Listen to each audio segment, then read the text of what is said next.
Good afternoon, everyone. I'm Randy Schmidt, the Vice President of the FCCJ. Regarding our special guest today, I want to make my introduction very short so we can hear from him. But I will say, just for fun, I asked GPT to name the 5 most popular Japanese or Japanese Americans from a U.S. point of view.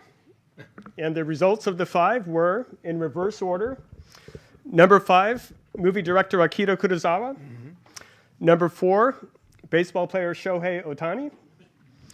Number 3, Yoko Ono. Number 2, Hayao Miyazaki from Studio Ghibli. And number 1, Mr. George Takei. Oh, wow. Yeah. I'm taken aback. Yeah, it's quite an honor there. And you're actually the only Japanese American on that list. Yes, I am. Akira Kurosawa is one of my heroes from Japanese films. And that was the first time when Rashomon won the Venice Film Festival.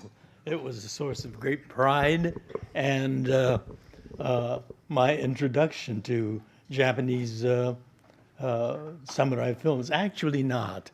In camp, while we were interned, they originally, rarely showed Japanese, old Japanese movies. One was silent. Films that had been imported to the U.S. long ago, and as a special treat, occasionally after dinner in the mess hall, we saw these Japanese films. But Akira Kurosawa was the first time that I saw a great Japanese film artist, and Mifune Toshiro and Machiko Kyo. So it's a special honor to be included on that list with all those distinguished people. And then you went on to star in a movie with John Wayne. Yes, as a Vietnamese. Right. And Cary Grant. Cary Grant. You did something with Frank Sinatra? A very tiny role in a movie called Never So Few. Yeah. And the main attraction in that film was Gina Lollobrigida. There were many attempts for the agents to change my surname because of the EI and difficulty. But my father said, if people like Gina Lollobrigida or Marcello Mastroianni can make a career, you can certainly make a career with Takei. But I still often get called Takei.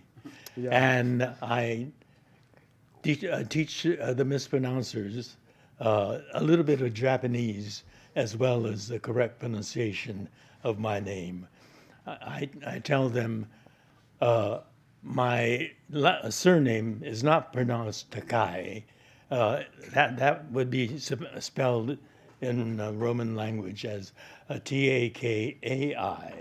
But I have no objections to the mispronunciation because that mispronunciation, Takei, in English means expensive, and I'm very accommodating. And I recently rewatched your Twilight Zone episode, the one that eventually got banned. Then unbanned. Yeah. Yes, and there's a long story behind that, too. You want to hear it? Well, we're also here to talk about your new book, and we'll turn it over to you, or if Dan, if you'd like to say something. Dan Sloan is our president of the club here. Anyway, we're really honored to have someone that I and many of you grew up with. Not to say you're old, but I am old. That's a fact. But you know, as I was saying in our introduction in there, we've hosted astronauts, at least 2, and now we have somebody even farther in the future here today. Our club is a very diverse and open place, but it's guests like yourself, Mr. Takei, who bring a great crowd, and certainly I think you're going to see a lot of questions about your books, about your acting experiences, your life as a civil rights and social worker. And so, again, we're very honored to have you today. Not a social worker, social activist. Social activist, excuse me. And just for everyone here, we are live streaming on YouTube and we archive, so you can watch this event later after we conclude around 2 o'clock. Oh, and weren't you also in some science fiction show in the 60s? Yes, I was. Okay. Maybe you can talk about that a bit. Well, as a matter of fact, next year is the 60th anniversary of Star Trek. It's an extraordinary history. No television series, particularly one that was canceled after 3 seasons, have not only we've been revived as a series of major feature motion pictures, but then we call them our children, Star Trek: The Next Generation and the generation after that. We have grandchildren and great-grandchildren.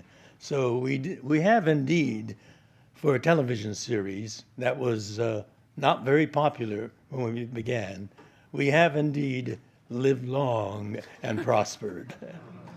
Excellent. Well, thank you all very much for this wonderful invitation. I consider it a matter of great pride to be speaking to this distinguished organization. I had no idea I'd be speaking to you until a couple of weeks ago, and you have really made it. And looking around at this audience, the members of the Foreign Correspondence Club of Japan, I am reminded of an acronym from Star Trek. It was IDIC, IDIC, for Infinite Diversity in Infinite Combinations. And I do see that here in person, personified vividly by the diversity here. I see no African Americans here. Oh, you do have? Oh, there you are. You have made this indeed an infinite diversity in infinite combinations. And that's what Star Trek was. Our vision was that 300 years from 1966, the world would be very much advanced, and our society would be defined not by each individual's distinction, but also by that diversity, infinite diversity in infinite combinations, not just race, but age, background, talent, and vantage point. And the ideal is to work together in concert, bringing that diversity and working in, as a team and building a better society. That was our ideal, and we certainly seem to be achieving that here with the Foreign Correspondence Club of Japan. So I'm in keeping with that Star Trek acronym IDIC. You do personify IDIC. Yes, I have this children's picture book, which was published a year ago in the U.S., but now has been translated into Japanese to be available to Japanese families where otosan and okasan can read to their children and explain something about what happened during the Second World War in the United States to Japanese Americans, as told from the vantage point of a 5-year-old boy. I wrote this because there are still people in the United States that don't know American history, and I maintain that the internment was a major event in American history that's still being underplayed. It's not generally known. And I, together with a few other Japanese Americans, have made it our mission to get that story well known. I've written books. I've done a Broadway musical on it, on the internment, and I've made many speeches on the internment. And with the children's book, I wanted young people at a very young age to be informed on that, because I was 5 years old at the time that we were imprisoned. Pearl Harbor was bombed on December 7th, 1941. And the next day, President Roosevelt declared war on Japan. And there was some consternation amongst Japanese Americans. But as a 5-year, at that time I was 4 years old, I have very faint memories of it.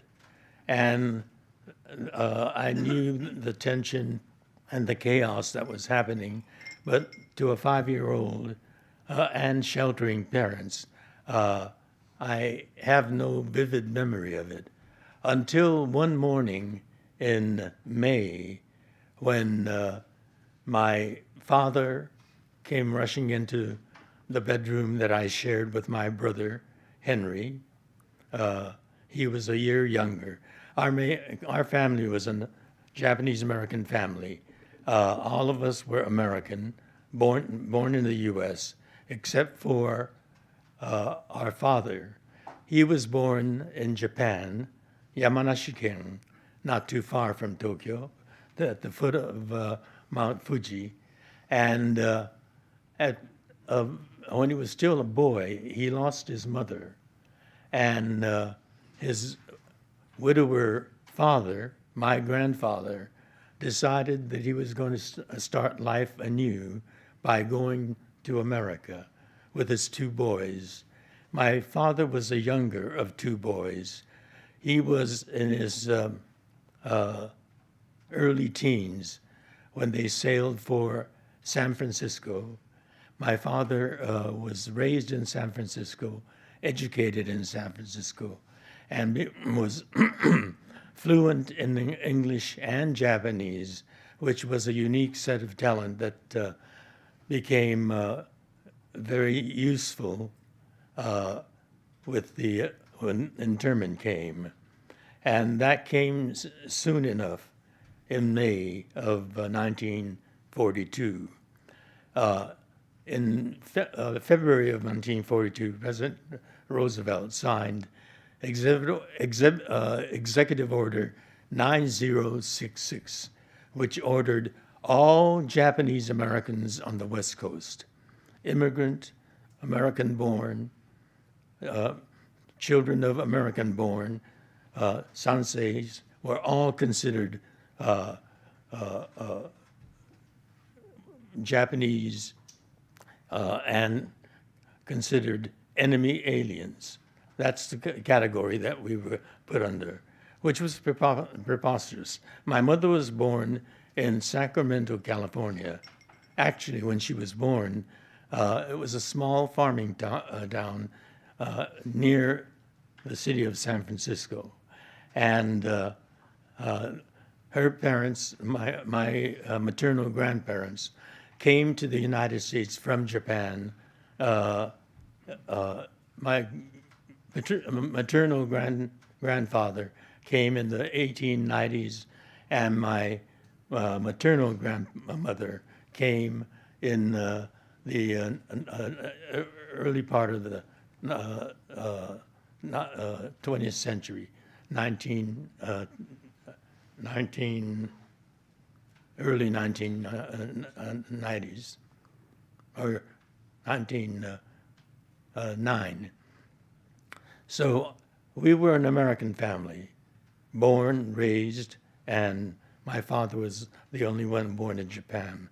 But all Japanese and Japanese Americans were considered under the category of enemy alien.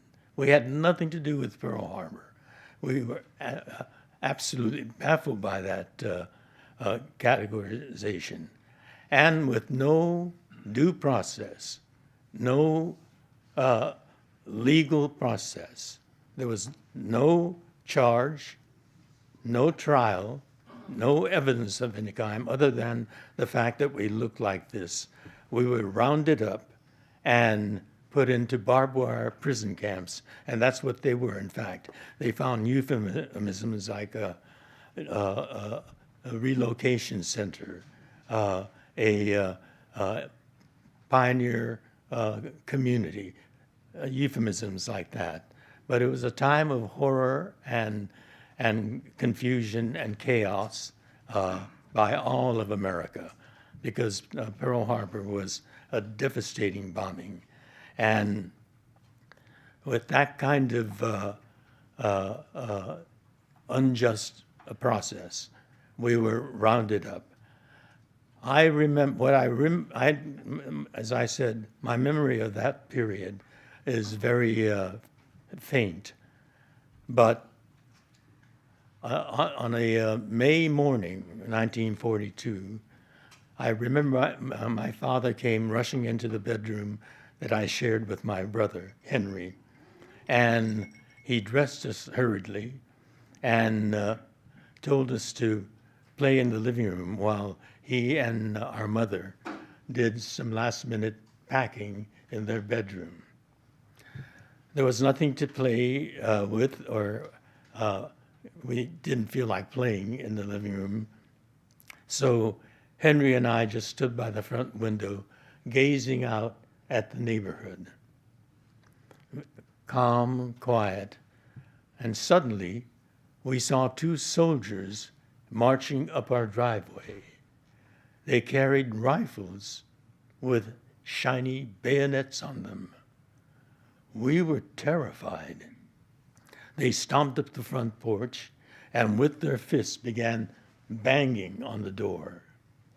My father came out and answered the door, and one of the soldiers said, "Get your family out of this house."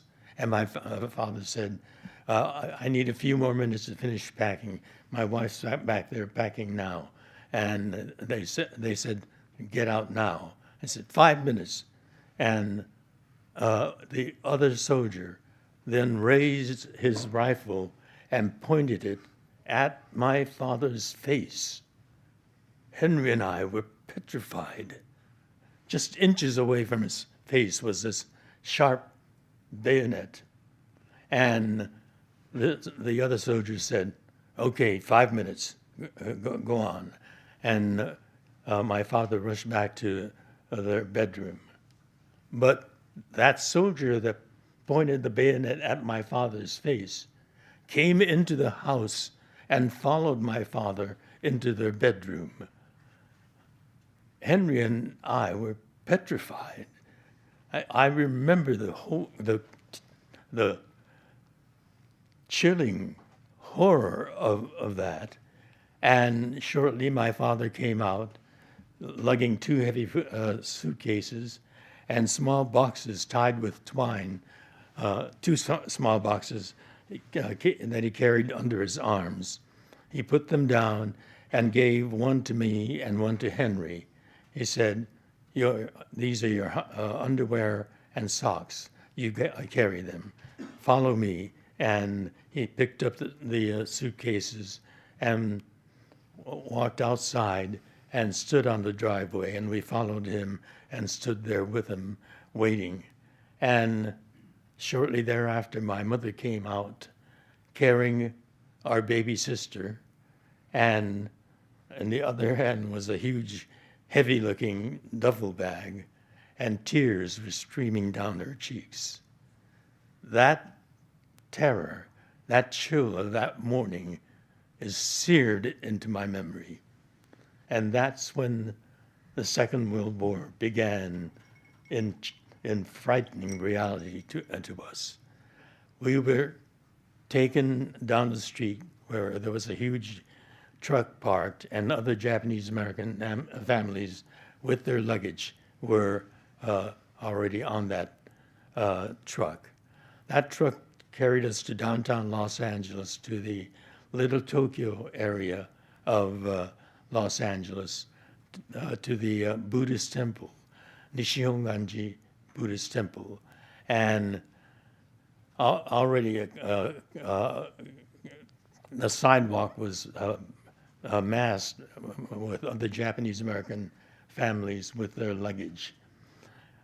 We joined them, and also on the curb was a long row of buses, and we were loaded onto those buses. And that bus caravan took us to Santa Anita Racetrack, just outside the city limits. We were unloaded, herded over to the stable area, and each family was assigned a horse stall to sleep in. We walked into that horse stall, and the stench was overwhelming. There were insects skittering around on the ground. Flies filled the air.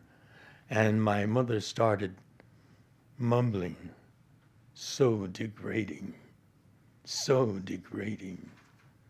My father was silent and stoic. Every family was housed in the horse stalls. And later I learned that people who were taken to other, people from other areas who were taken from their homes were taken to the county fairgrounds where the livestock was housed, or other equally demeaning kinds of places. We were there at this temporary housing while the camps were being built. There were 10 barbed wire prison camps in some of the most desolate and God-forsaken places in the country. Imagine the blistering hot desert of Arizona, the cold, windswept high plains of Idaho, Utah, Colorado, Wyoming. It was a prison camp. Barbed wire fences, tall sentry towers, machine guns pointed at us. And at some of those camps, they had tanks patrolling the perimeter. Tanks. That is a vehicle of warfare and belongs on a battlefield. That's what patrolled the barbed wire fence that kept us confined. There is a tale of horror, but there was one after the other. So I'll eliminate all of the other chilling abuse that Japanese Americans were subjected to. A year into imprisonment, the government changed its mind. They realized that there is a wartime manpower shortage, and here were all these young men and women that they could have had, but they categorized us as enemy alien. How to justify drafting enemy aliens for service in the military? What they decided to do was subject every person in camp under the age or above the age of 17 years old or 87 years old, American born or Japan born, to what became known as the infamous loyalty questionnaire. Loyalty being demanded after they stripped us clean of property, housing, dignity, and imprisoned us in those godforsaken places for almost a year, and they wanted our loyalty.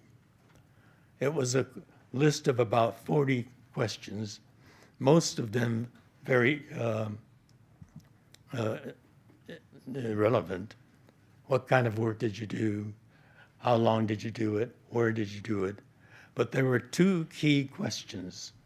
Question 27 and 28 that they had to have yes answers to. Question 27 asked, are you willing to serve in the United States military on combat duty wherever ordered? My parents had 3 young children. They asked, what is going to happen to our children? And they said, we have no plans for the children. That's how chaotic and disorganized that was. We have no plans for the children. My parents answered that question truthfully, honestly. They were not going to be separated from their children. They answered no to question 27. Question 28 was one sentence, but with 2 conflicting ideas. It asked, will you swear your loyalty to the United States of America and forswear your loyalty to the Emperor of Japan? We were Americans. The government assumed that because of these faces, we had an inborn racial loyalty to the emperor. We knew about, my parents and all the adults knew about the emperor, but they didn't swear a loyalty to, they were Americans. How do you answer that? One sentence with 2 conflicting ideas. Swear your loyalty to the United States and forswear your loyalty to the Emperor of Japan. If you answered no, meaning I didn't have and I still don't have a loyalty to the Emperor, that was a negative. If you answered yes to that question, you were confessing that you had been loyal to the Emperor and were now prepared to forswear that loyalty to the Emperor and pledge your loyalty to the United States. My parents answered truthfully, honestly, with the only honest answer that they could give to those key questions. 2 no's. That loyalty questionnaire was put together by illiterates.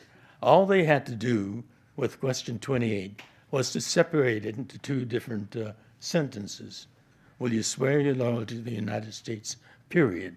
And a new sentence, will you forswear your loyalty to the emperor? It was one of the stupidest, if not also the most dangerous loyalty questionnaire. And because my parents had 2 no's, they were considered now not only enemy aliens, but disloyal enemy aliens. How crazy is that? It was a time of chaos throughout the bureaucracy of government, and idiocy like that loyalty questionnaire happened. You might want to go to the Q&A soon. Oh, please. Oh, there's a lot more. It was just beginning, the horror. They decided the disloyals had to be separated from those who bit the bullet and swallowed the ugly taste of answering yes to those offensive questions, because they felt that would be safer. And the ones that answered yes were then drafted, men and women of military age, and drafted into the United States military. The amazing thing is that because of those that answered to that offensive loyalty questionnaire and bit the bullet, they were put into a segregated all Japanese American unit, the 442nd Regimental Combat Team, sent to the battlefields of Europe. And they were sent out on the most dangerous missions. Some of the missions have been stalemated for months on end, but they were determined to show they went into those battles determined to fight come hell or high water, and fight they did. The loss on the part of the members of the 442nd was enormous. They sustained the highest combat casualty rate of any other unit in the United States military. And they came back from the war victorious and the most decorated unit to fight in the Second World War. But in the meantime, those who answered no and categorized now as disloyal were pulled out of all 10 camps. One of the camps, the one in Northern California, right by the Oregon border, was categorized as a segregation camp for disloyals, and they were all incarcerated there at that camp. Camp Tule Lake. This camp became the largest in population. The other 9 camps held anywhere from 6,000, 7,000 to about 13,000, 14,000. Camp Tule Lake had 18,000 people, and it was people who answered honestly, like my parents, or people who were raging with anger at the unjust treatment, and they were even more radicalized by that. Some of these radicals declared that when the Japanese army hit the continental United States, they were going to rise up and join with the Japanese army and join in the fight against the United States. That's how radicalized they were. It became a very turbulent camp. There were more conservative people in Tule Lake that said, we don't support that. People were often attacked at night, beaten, and some were hospitalized. It was a turbulent camp, and the camp administration were determined to round up the leaders of these radicals. But they didn't want to round them up in the daytime because that would cause another riot. So they came at night, selectively, not all of them, but one at a time. And in our barrack was one of those young men.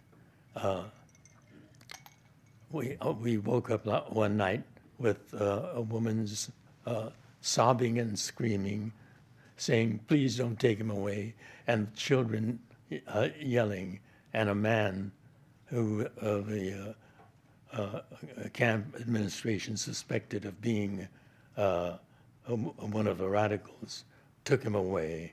And the ones that remained were even more frenzied, and they began to stage riots and picking on people that tried to remain neutral.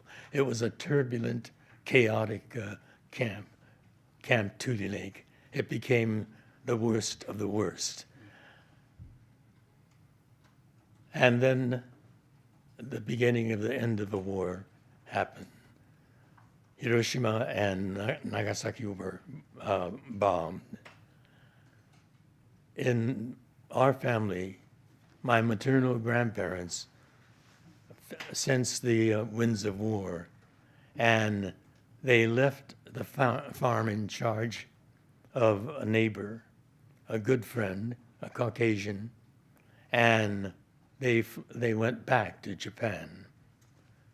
Their hometown was Hiroshima. And in camp, we got no news from the outside. My mother went crazy with anxiety and and the fear of the unknown. She almost didn't want to know, but also she wanted to know. It was a horrible situation to be in. And my father said to her, it was supposed to have been an incredible bombing. Many people did not survive.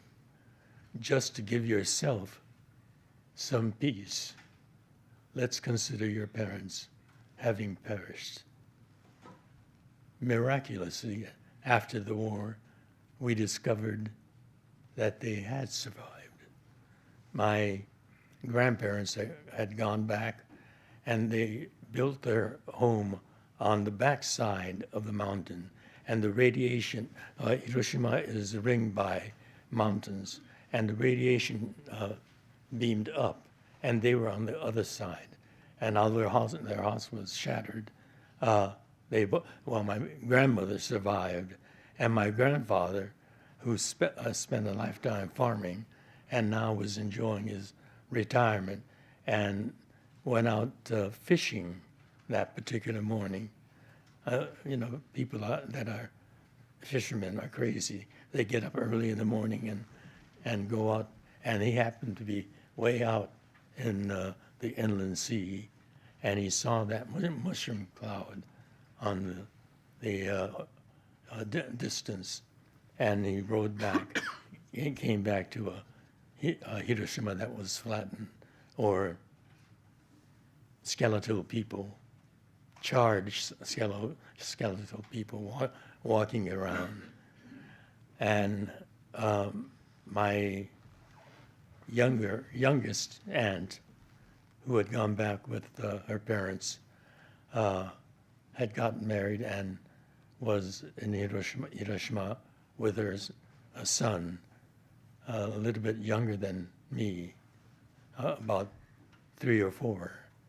And their bodies were found in the canal, charred. So it was a horrible time, and the war came to an end.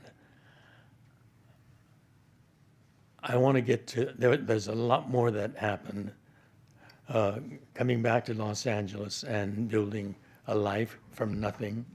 My parents got $25 and a one-way ticket to anywhere. My parents decided to go back home. Others were so turned off on the West Coast that they chose to go to places in the Midwest, like Chicago, Detroit.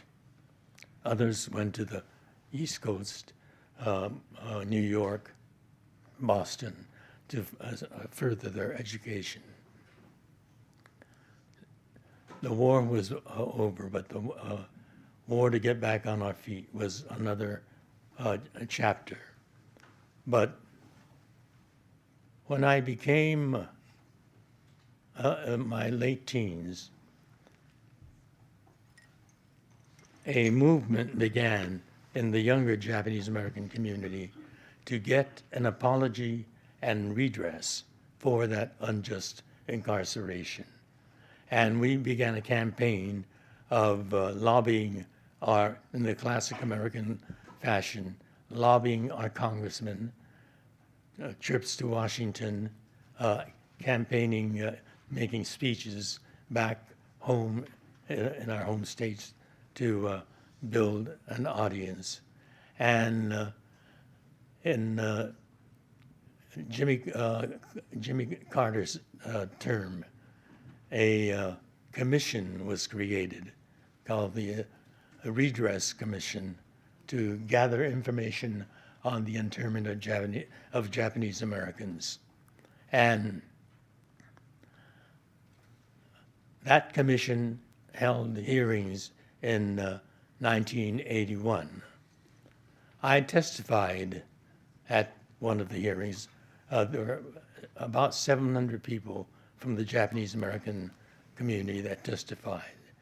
And I shared my childhood experience, but also my experience becoming an American. When I was in my early teens, I had many after-dinner conversations with my father about internment. I wanted to understand it. My father was a block manager at both camps in Rower, Arkansas, and at Tule Lake. And because of his linguistic talent, and also he was a very empathetic person. He was able to calm down people. He was able to calm down couples that were about to break up. He was able to take the needs of our block to the camp command, and also when the orders came down, he was always making speeches at the mess hall. And so he had these gifts, but after the war, the struggle was to get back on our feet, which is a whole different story for my father. But because of those after-dinner conversations I had, I began to understand what we as Americans need to do. In those conversations, he frequently quoted from Abraham Lincoln's Gettysburg Address. Ours is a government of the people, by the people, and for the people. But he said, that's what makes our democracy a noble form of government. But there's one thing missing in that. It's the people taking responsibility for a government that's ours. We've got to participate, engage, be a part of the government. And he urged all three of us, the children, to be active at school. And I took that to heart. I became active in, not only in student government, but also began volunteering for candidates running for public office. And I understood how our government worked and how our effort to get an apology and redress would work. Hearings were held in 1981, and I testified at one of them. And I'd like to read to you a few words from the concluding portion of my testimony to the Redress Commission. I said, I have come to understand that as noble and as precious as our American ideals are, they can also be very fragile. Democracy can only be as good or as strong or as true as the people who make it so. It is my belief that America today is strong enough and confident enough to recognize a grievous failure. I believe that it is honest enough to acknowledge that damage was done. And I would like to think that it is also honorable enough to provide proper restitution for the injury that was done. For in a larger sense, injury was done to those very ideals that we hold as fundamental to our American system. We, all of us as Americans, must strive to redeem those precepts that faltered years ago when I was a boy. And in that role as an American, I urge restitution for the incarceration of American citizens of Japanese ancestry, because that restitution would, at the same time, be a bold move to strengthen the integrity of America. The commission produced a report on their findings, and in 1944, they found in the report that the internment of Japanese Americans was caused by 3 factors. 1, war hysteria. 2, racial prejudice. And 3, the failure of political leadership. They didn't mention Roosevelt's name, but he was guilty. And that report was sent to the White House. And in 1988, President Ronald Reagan formally apologized to the Japanese American community for that unjust incarceration and signed Executive Order 9066, which authorized the disbursement of $20,000 in redress for the unjust incarceration. America ultimately recognized its weakness.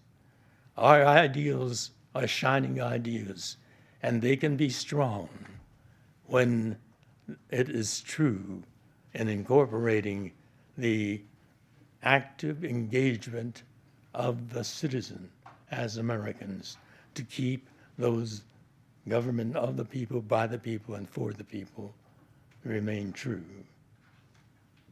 I received, they were paid out in the order of age.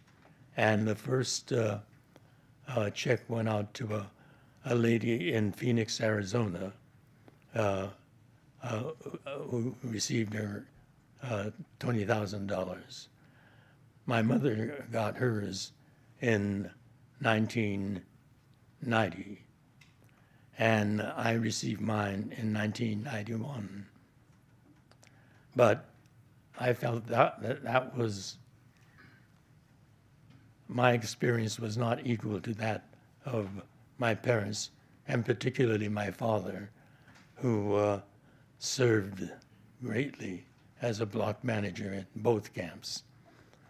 He had passed 9 years before the apology and the Executive Civil Liberties Act. But my mother said, Daddy always knew this day would come. And I donated the entire check to the founding of the Japanese American National Museum, which we invite you to visit when you should be visiting Los Angeles. It tells the story of the Japanese Americans from the coming of the immigrants, the classic immigrant story of people looking for new opportunities, new life, and hope, and what happened during the Second World War and the subsequent return to full citizenship by the next generation, Sansei, my generation. And we opened the museum in 1992, but we've grown, and currently we are closed for the reconfiguration of the interior of the museum. It will reopen in, we're hoping, April of next year. So springtime is a wonderful time in Los Angeles. Come to Los Angeles and visit the Japanese American National Museum. Okay. Thank you very much. So we're going to extend today until 2:15, so a few extra minutes, and we'll open up to questions now. Yes, sir. And please identify yourself. Tim Horniak, a freelance journalist here. Thank you very much for this amazing presentation. Star Trek was conceived as a sort of mirror of the times, turbulent times of Vietnam War, civil rights movement, the hippies, etc. Do you feel that some episodes were particularly effective at doing that? And you mentioned the John Wayne movie, Green Berets, that you took time off Star Trek to do. Did you have conflicting feelings about doing such a pro-military movie, given your terrible experience in the internment camps? Thank you. I did have those conflicts, but I talked with my agent, and he said, "Do you think you'll ever get an opportunity to work with John Wayne again?" He said, "I don't think you will. In this business, you seize the opportunity and make the best of it, and hope that it can lead to a much more fulfilling role." And it was a wonderful role, and I had great fun working with John Wayne. And luckily, that happened during our break from the first season and the second season. And I had complained to the typical actor, to Gene Roddenberry, our producer, that this is an interesting guy, Sulu is, and he's got a fascinating background, and he's supposed to be the top graduate from the Starfleet Academy, and he's one of the top helmsmen in Starfleet. He should have more lines. And Gene said, the character is a good character, a rich character. But in the first season, we have to set the givens, build up the central character, and then with the subsequent seasons, we'll build up the other characters. And he gave me some scripts for the second season to take with me to. We filmed at Fort Benning in Georgia. And so I had my lines already memorized there in Georgia. However, good luck can also bring bad luck too. The rains came, and the weatherman said it'll end soon, and it didn't. And the beginning of the second season, filming of the second season was coming up, and I phoned Gene Roddenberry and I said, "We're in a horrible situation, but the prediction is the rain's going to stop." And I'll beg, plead, and cajole John Wayne. John Wayne was supposed to be just a star, but the titular producer was his son, and Mervyn LeRoy was supposed to be the director. They had a seat with his name on it. But John Wayne is a take charge kind of guy. And he was making the producing decisions. He was making the script decisions. He was throwing out some of the lines and making up new lines. Aldo, you say that and go over there, and I'll say this and go over here. And so it was a John Wayne picture, literally produced, directed, and written by John Wayne.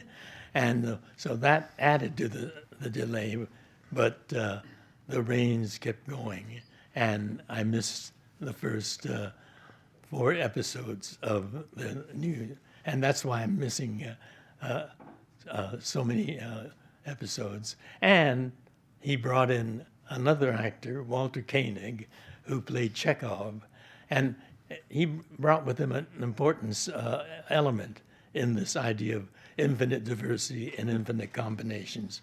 The 50s were the height of the Cold War, and it got even colder in the 60s. And to have someone with a Russian accent is an anachronism because we all spoke with contemporary American accents. But he was making a point with the character of Chekhov, who was very proud of his Russian heritage.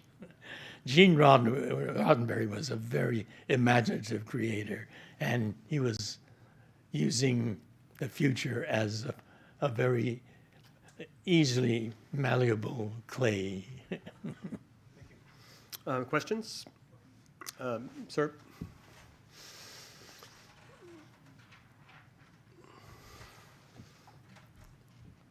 In the sunset in the east. What?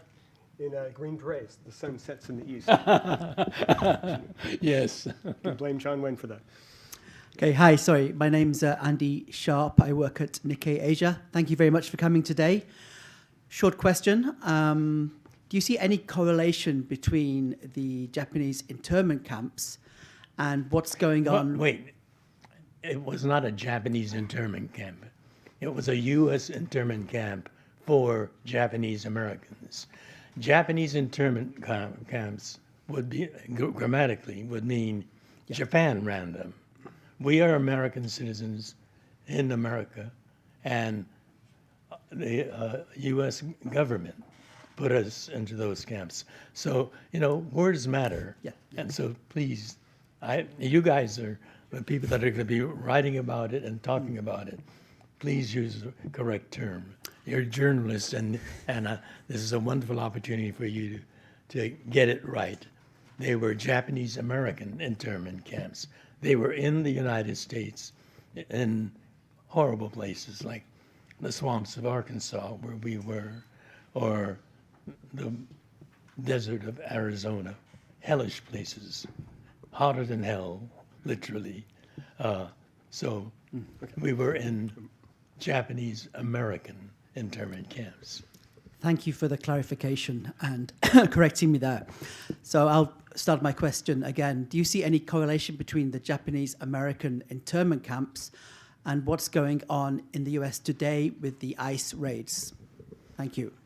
There is a deeply resonant sound that I hear being repeated in our times now.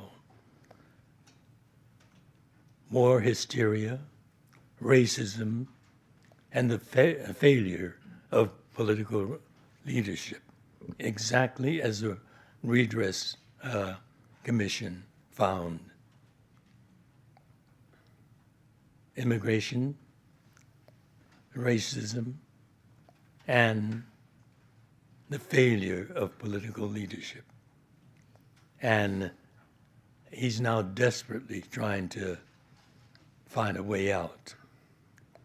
It's being repeated. And that's why I am so dedicated to sharing that chapter of American history that I was a part of. I was there. I experienced it. And we must do everything to stop what's happening again today, because it was horrible, and it can be even more horrible now. And to marshal the National Guard in camouflage outfits and masks and randomly pick Latino-looking, Latino-sounding people and knocking them to the ground and taking them away. It's a terrifying time.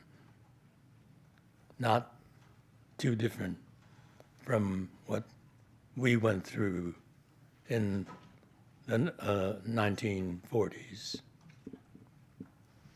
Thank you. Question? Hello, Mr. Takei. I'm Asako Hanafusa from the Asahi Shimbun. I'm a really big fan of you. As an openly gay actor and an activist for gay rights, how do you see the current condition in for Japanese queer communities now? On gay rights, Japan is way behind, but it talks a good game. Shibuya declared gay liberation. That's a district of Tokyo. I had the opportunity to visit with the mayor. Each district has a mayor, and I can't remember his name now, but I said to him, yes, gay people can live together in Shibuya, but if they work in Marunouchi or Ginza, they could be fired just because they're gay. It's very hypocritical. they can't claim that in Shibuya you can be gay. You won't be arrested. You won't be fired. And the gay rights people here are fighting a valiant fight, but it's still way behind in what we've accomplished. We have marriage equality now, but there's vibrations coming from Washington with this same Klingon in the White House that, yes, it works well with Star Trek conventions. Thank you, Trekkie. Questions? Anthony? We actually hosted the mayor of Shibuya here. Oh, did you ask him that question? We mentioned it in the introduction, and he was actually trying to stop Halloween partiers. That was his purpose. Mr. Takei, Anthony with freelance, Anthony Trotter, freelance. You mentioned the importance of actually taking part in government, participating. It seems today that the U.S.-Japan relationship appears to be running on impulse power. So in 2025, what is that next frontier for the people of U.S. and Japan? Thank you. You know, all the things that are happening now is I confront every new development with a great uneasy. There are positive things. You have a woman prime minister, Takei, but she's an arch conservative, and Japan that's experienced a deficit. You know, I go to places like Hiroshima and I meet with the college or high school journalism students and pick their brains. They all are passionately peace advocates. Most Japanese that I talk to are strongly advocates for the peace, understandably having experienced what Japan has, not only in the Second World War, but the disasters that happened afterwards. So I am hopeful.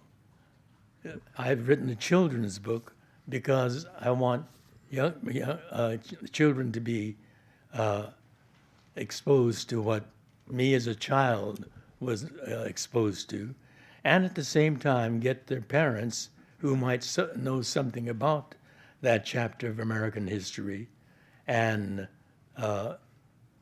look into it and learn more about that. We need to be able to have people that are informed. And Prime Minister Takei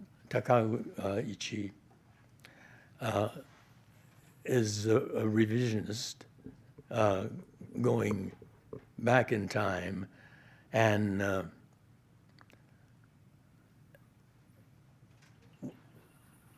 correct me if I'm wrong, I've heard her to be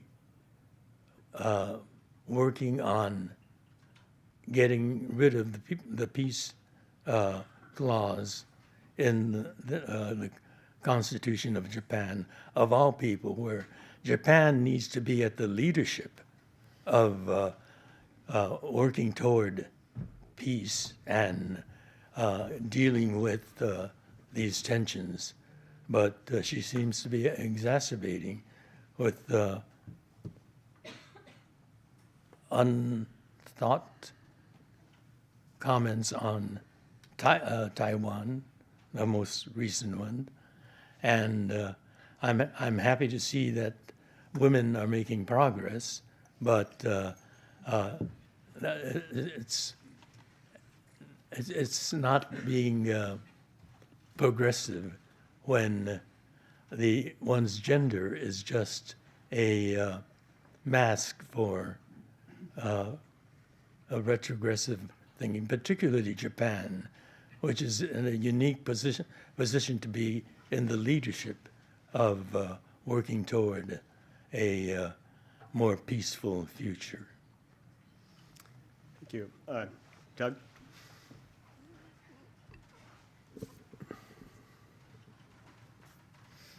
Hi, Doug Montgomery, Global Critics Media. 1 point and one question. My son grew up in LA. Just so you know, his school, they were supposed to go to the Japanese American Museum during COVID. It was closed during COVID, obviously. They still made it up later on. Like his grade 7 year was supposed to go to the Japanese American Museum. They couldn't go, but the school made sure that they made it up when he got to grade 8. Good, Just so good, you know. wonderful. All right, so And tell them to come back when we reopen, because it's going to be the barrack, which was upstairs. And that came from the Wyoming. It's an authentic barrack.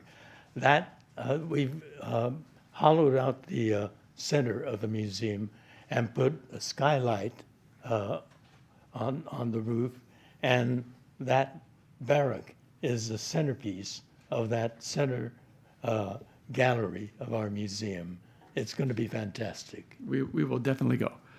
Okay, so my question, a little bit lighter. So when you became, a star on Star Trek in 1966, you're probably one of the only Asian faces on television, if maybe the only one. Nowadays, we have lots of Asian faces all over the world. Maybe you want to make a comment on that, and I'm guessing you see it as a positive development? Indeed, it is, as well as the fact that we have an Asian American producer and director. We have writers like David Henry Hwang, who's won a Tony, and we've optioned a script. There is a best-selling novel titled Hotel on the Corner of Bitter and Sweet. Anybody familiar with that title? It came out about 15 years ago. It was a best. You're familiar with it. It's a wonderful, touching, lovely love story between a young 13-year-old Chinese-American boy in Seattle and a Japanese-American girl also in Seattle. The Chinese, what? I've been to that hotel. Have you seen the hotel, that building? During the war, or before the war, Japanese American families brought their treasures too big and heavy and cumbersome to take with them to camp, and so they stored it in the basement of the hotel there. And so it is a true location. The story is fictional, but we're going on a major talent hunt to find a young boy and a young girl, a Japanese-American girl and a Chinese-American boy. We hope to get started early next year, and so wait for Hotel on the Corner of Bitter and Sweet. Wonderful poetic title. Randy, Yeah. excuse me, sir. Please. Our guest has obviously gone over time today. We have some room constrictions. Unfortunately, we need to leave this room. However, Mr. Takei has very kindly agreed. When we asked beforehand, I said, I think some of our guests might want to take selfies with you. And he said, I go to Star Trek conventions. I know this is the standard. So if you would kindly just allow Mr. Takei to leave, we will set up so that on your exit, if you would like to, and obviously not egregiously, have one picture with our guest, we will set this up. If you could please remain seated while he leaves, and obviously offer your appreciation for his comments today.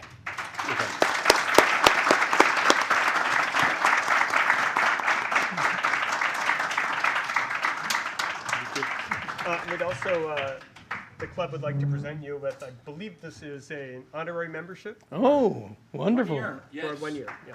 Thank you. Only 1 year. Only 1 year. then you have to speak again and get another one. So you got to keep doing that every. I better do a lot of things in the year to merit another. Oh, and here's a quick question. Everyone wants to know: is your very entertaining public feud with William Shatner over now? Is it all settled? Well, I calls them as I sees them. Okay. It's a fact. All right. What you've been hearing, and if he changes his behavior. What about the horse you rode in on? Did you see that? That was comedy gold. The He roast of literally- William Shatner, in which George Takei gave a brilliant, very funny, very profane speech.